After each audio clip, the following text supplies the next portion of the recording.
বন্ধুরা, আরেকটা রান্না একদমই পুরনো, নতুন না। সেই ডুমুর চিংড়ি রসায়ন, সেই দুর্দান্ত মাংসের স্বাদে রান্না, সেই একই কথা একই স্বাদ।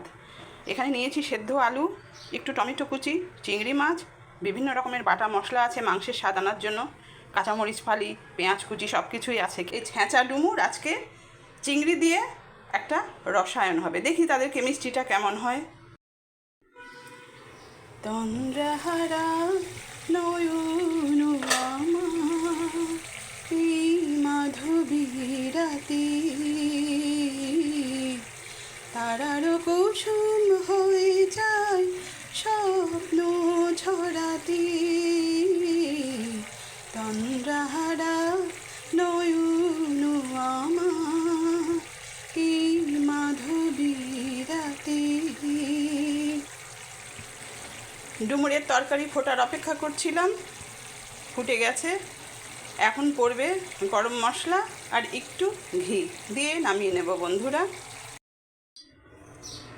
দেখুন বন্ধুরা, ডুমুর কিন্তু আর তাকিয়ে নেই। এর জন্য আমাকে হালকা একটু নিষ্ঠুরতা করতে হয়েছে। আমি একটু ডুমুরটাকে হামানদিস্তা একটু হালকা একটু ছেঁচে নিয়েছি। আমাকে মার্জনা করবেন। তৈরি হয়ে গেছে আমার চিংড়ি ডুমুরের রসায়ন। ধন্যবাদ বন্ধুরা।